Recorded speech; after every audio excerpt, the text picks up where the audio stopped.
एक बंदा जो है ना वो टेक्नीशियन है और वो बाहर जो है ना डॉक्टर बना बैठा है। अच्छा, एक बंदा जो है वो डिस्पेंसर है और उसने बाहर अपना जो है ना उसने चुगताई प्लस लैब बना दिया सर।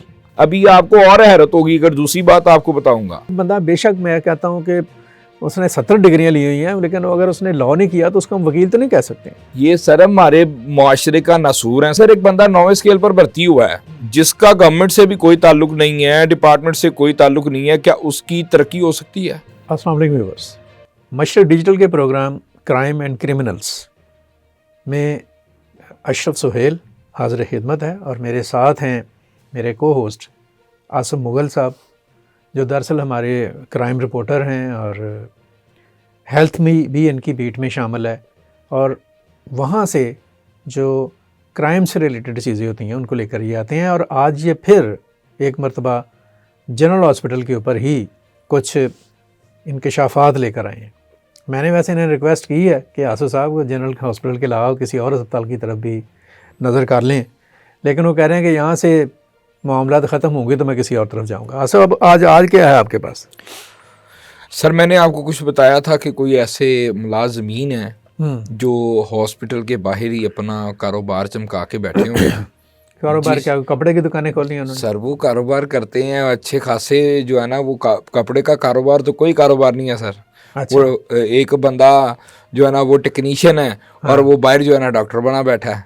अच्छा, एक बंदा जो है वो डिस्पेंसर है और उसने बाहर अपना जो है ना उसने चुगताई प्लस लैब बना दिया सर। चुगताई प्लस लैब उसने बना दी है। अच्छा, हामिद साहब इनका नाम है सर, चुगताई वाले, ठीक है। जो असल मालिक हैं या जो आपके जिन पर आपने नजर करम की है वो है? सर ये जो डिस्पेंसर साहब हैं जनरल हॉस्पिटल टीबी डिपार्टमेंट के, ये जो है ना डिस्पेंसर हैं। इनकी कोई तस्वीर आपके पास है? जी बिल्कुल सर, तस्वीर भी है। करें जरा यहाँ जी सर बिल्कुल, वो स्क्रीन पे चल रही होगी, तस्वीर में दे दी है। आप सर देखें कि ये बोर्ड ऑफ मैनेजमेंट की जो है ना मुलाजिम है हॉस्पिटल के। कंफर्म ये या नहीं, ये कंफर्म है कि हामिद साहब की ही है वो जो चुगताई प्लस सर? है। बिल्कुल उन्हीं की है, बिल्कुल उन्हीं की है। अच्छा, ये सर हामिद साहब बड़े अरसे से जो है ना वहाँ पे बैठे हैं। सबसे बड़ी बात हामिद साहब की एक और आपको बताता हूँ, ये 9वें स्केल में कॉन्ट्रैक्ट पर भर्ती हुए थे, कच्चे मुलाजमीन जिनको कहा जाता है। जी जी, मैं समझता हूँ, ठीक है। और सर देखें कि डेली वेजर के तौर पर बिल्कुल कॉन्ट्रैक्ट था या डेली? ये बोर्ड ऑफ मैनेजमेंट की सीट होती है सर। अच्छा, बोर्ड ऑफ मैनेजमेंट की सीट है? जी सर, मतलब 9वें स्केल पे भर्ती बोर्ड हुआ। ऑफ मैनेजमेंट ने रखना होता है? बोर्ड ऑफ मैनेजमेंट ने रखना होता है। वो गवर्नमेंट का मुलाजिम नहीं होता, वो हॉस्पिटल का मुलाजिम होता है। गवर्नमेंट से उसका कोई ताल्लुक नहीं। हॉस्पिटल का जो बोर्ड ऑफ मैनेजमेंट है, जी सर, वो जिन मुलाजमीन को रखता है, इन्हें बोर्ड ऑफ मैनेजमेंट के थ्रू अपॉइंट किया गया 9वें स्केल पर। बिल्कुल यही कहना चाह रहे हैं? जी सर बिल्कुल जी। आप बताएं सर, एक बंदा 9वें स्केल पर भर्ती हुआ है जिसका गवर्नमेंट से भी कोई ताल्लुक नहीं है, डिपार्टमेंट से कोई ताल्लुक नहीं है, क्या उसकी तरक्की हो सकती है? यार, तरक्की हर बंदे का हक है सब। कैसे? क्या मतलब? सर जो बोर्ड ऑफ मैनेजमेंट की सीटें हैं वो तरक्की नहीं सर कर सकते। अच्छा, उनकी प्रमोशन नहीं हो सकती ना साथ आप साथ ये उनकी सर प्रमोशन नहीं हो सकती। वो जिस सीट पर भर्ती हुए हैं वही रहेगी। अच्छा, और कॉन्ट्रैक्ट होता है? और कॉन्ट्रैक्ट होता है, फिर रिन्यू करना पड़ता है कॉन्ट्रैक्ट? जी सर। और अभी वो जनाब जो है ना वो 14 स्केल पे सर काम कर रहे हैं, 14 स्केल की तनख्वाह ले रहे हैं बोर्ड ऑफ मैनेजमेंट वाले, उनके तहत ही। जबकि बोर्ड ऑफ मैनेजमेंट के पास अथॉरिटी नहीं है कि वो प्रमोशन दे सके। बिल्कुल नहीं सर, ये देख लें आप क्लैरिटी के साथ। मैं जनरल हॉस्पिटल के बोर्ड ऑफ मैनेजमेंट और उनकी इंतज़ामिया से गुजारिश करूंगा कि अगर आपके पास ये अथॉरिटी है कि आप प्रमोट कर सकते हैं तो वो हमें उसका कोई ज़रूर दीजिएगा। हमारे बिल्कुल हम इस पर बात करेंगे। लेकिन आसिफ साहब ये कह रहे हैं कि बोर्ड ऑफ मैनेजमेंट जो है वो जहाँ पे तकर्री करता है किसी भी मुलाजम की, उस मुलाजम को उससे अगले स्केल या ग्रेड में प्रमोट नहीं किया जा सकता। वैसे मुझे ये समझ नहीं आई बात। सर एक बंदा परमानेंट ही नहीं है तो तरक्की कैसी? तरक्की तो उसकी होती है जो परमानेंट होता है। नहीं, देखें, अब एक बंदे ने उसको कॉन्ट्रैक्ट पर भर्ती कर लिया गया, जी सर, 8 माह के लिए या एक टेन्योर के लिए। जी सर। जब उसका कॉन्ट्रैक्ट ख़त्म हुआ जी सर। तो उसको नया कॉन्ट्रैक्ट जब दिया जाएगा तो उसको इसी नए स्केल पर दिया जा सकता है। सर हो ही नहीं सकता ना, एक बंदा डिस्पेंसर है तो डिस्पेंसर का 9वां स्केल होता है, तो 9वें स्केल के बाद आगे उसने गैर कानूनी तरीके से अपने जो भी कोई इख्तियारात इस्तेमाल किए हैं या इंतजामिया के साथ मिली भगत की है, डिस्पेंसर जौन सा है वो 14वें स्केल में नहीं जा सकता। नहीं सर जा सकता। उसकी प्रमोशन बोर्ड ऑफ मैनेजमेंट का बंदा नहीं जा सकता। दूसरे लोग जो हैं जो गवर्नमेंट के मुलाजिम हैं वो अपना उनका एक टाइम स्केल पे होता है, ठीक है, वो अपने टाइम के मुताबिक उनकी तरक्की होती है, वो होते भी हैं प्रमोट। बहरहाल ये बोर्ड ऑफ मैनेजमेंट का आपके पास वैसे होना चाहिए, वो जो उनका जो भी। अच्छा सर ये तो चले एक अलग इशू हो गया। आप बताएं कि एक बंदा मुलाजमत कर रहा है हॉस्पिटल की, ठीक है, और गवर्नमेंट का वो मुलाजिम है, क्या वो हॉस्पिटल के बाहर ही अपनी कोई लैब बना सकता है? मैं इसलिए कह रहा हूँ कि उसी की लैब है। सर उसी की लैब है तो फिर उसको उसका जो कॉन्ट्रैक्ट है जी सर, उसको चेक करना पड़ेगा कि वहाँ पे उसको अलाउ किया गया या नहीं किया गया। सर लैब कैसे रजिस्टर्ड करवा और सकता है? लैब रजिस्टर्ड कराना वैसे एक बड़ा एक मुख्तलिफ सा काम है, इसके लिए तो अलग से क्वालिफिकेशन चाहिए, बिल्कुल सर, अलग से सर्टिफिकेट्स चाहिए, अलग से एलिजिबिलिटी चाहिए। तो जिन्होंने ये हेल्थ डिपार्टमेंट में जहाँ सर से मेरे जो जराए बताते हैं ना, वहाँ पे सर एक AMS एडमन है डॉक्टर जाफर शाह साहब, ये लैब जो है ना उनकी डिग्री पर खुली थी, ठीक है। अब देखें, अब वो पता नहीं हिस्सा लेते हैं या क्या मामला है, लेकिन अगर उन्होंने अपनी डिग्री दी है तो लाजमी सी बात है कुछ ना कुछ तो उनका भी शेयर होगा सर। नहीं, वो बड़ी तो चेक करने की ज़रूरत है। आप इस तरह से फर नाम लेते जा रहे हैं, मेरा ख्याल है कि ये थोड़ा सा इस हवाले से हर पर्सनैलिटी की एक अपनी एक उसकी रिस्पेक्ट ऑनर भी है।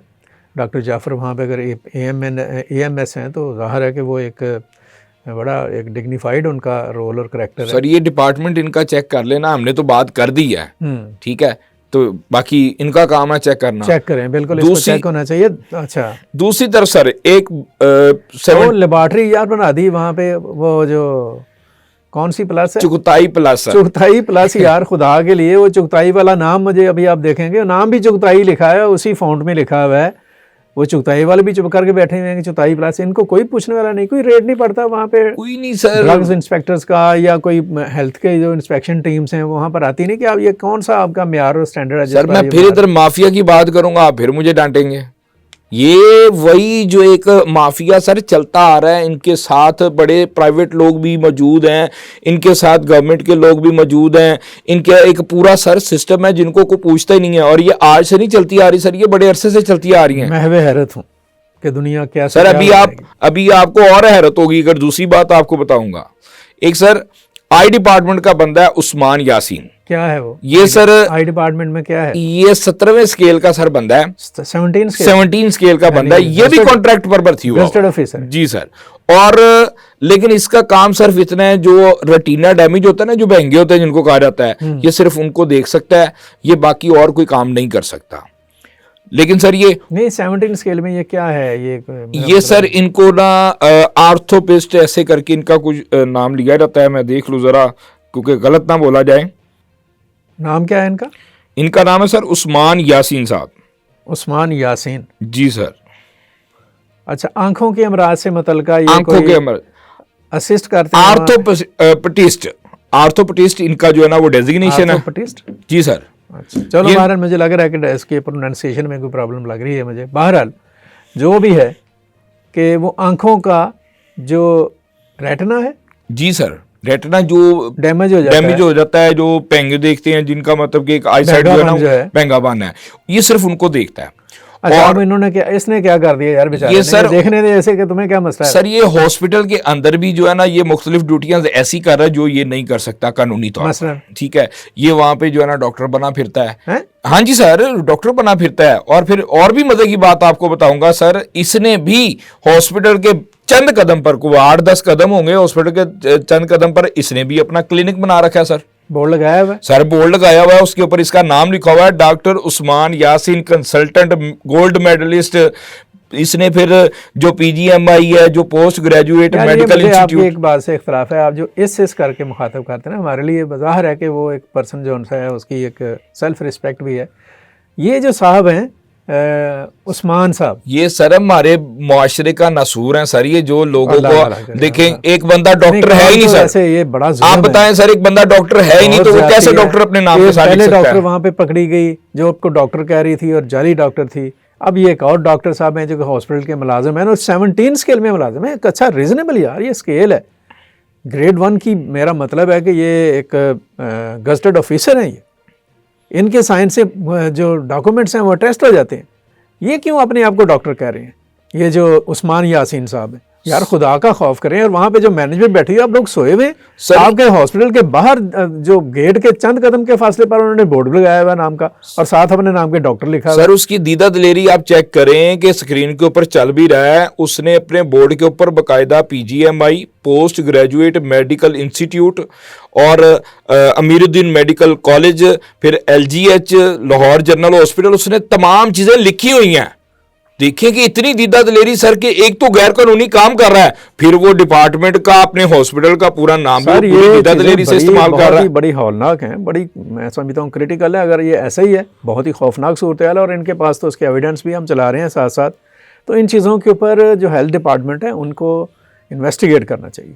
मेरिट के ऊपर जो फिर इसका बनता है अंजाम वो होना चाहिए। किसी शख्स को ये इजाज़त नहीं दी जा सकती, बेशक वो जितना भी तालीम याफ्ता है, वो किसी और मतलब एक बंदा, बेशक मैं कहता हूँ कि उसने 70 डिग्रियाँ ली हुई हैं, लेकिन अगर उसने लॉ नहीं किया तो उसको हम वकील तो नहीं कह सकते। और इसी तरह से एक शख्स जो उनसे है, वो बेशक उसने साइंस की बहुत सारी डिग्रियाँ ली हैं, जो मर्ज़ी किया, अगर उसने MBBS नहीं किया या उसने क्या उसे कहते हैं कोई वो दूसरा जो उनसा दांतों का जो होता है उसका उसने मामला नहीं, तो उसको डॉक्टर हम कैसे कह सकते हैं? इन्होंने कहीं PhD तो नहीं की? सर जी मैं आपको सारी चीज़ें वाज़ह बता रहा हूँ कि इनका डेजिग्नेशन हॉस्पिटल के अंदर क्या है। ठीक है, अगर कोई ऐसी डिग्री होती तो ये हॉस्पिटल के अंदर डॉक्टर की सीट पे बैठे होते सर। बहुत ही अफसोसनाक सूरत हाल है। मैं दोबारा से रिक्वेस्ट करूँगा जनरल हॉस्पिटल की जो इंतज़ामिया है उनसे, अमीरुद्दीन मेडिकल कॉलेज के जो प्रिंसिपल हैं उनसे, और हेल्थ डिपार्टमेंट से और स्पेशली सेक्रेटरी हेल्थ से कि ये सारा जो खिलवाड़ हुआ है इसको चेक तो करें और देखें कि लोगों के साथ, इंसानों के साथ, उनकी ज़िंदगियों से, उनकी सेहत से और उनका जो तिब के और मेडिसिन के प्रोफेशन के ऊपर उनका जो एतमाद जो उनसा है उसके साथ कैसे खिलवाड़ किया जा रहा है। आज का ये प्रोग्राम अब तक इतना ही। मज़ीद गुफ्तगू हम अगले प्रोग्राम में करेंगे। मुझे और आसिफ मुगल को इजाज़त दीजिएगा। अल्लाह हाफिज़।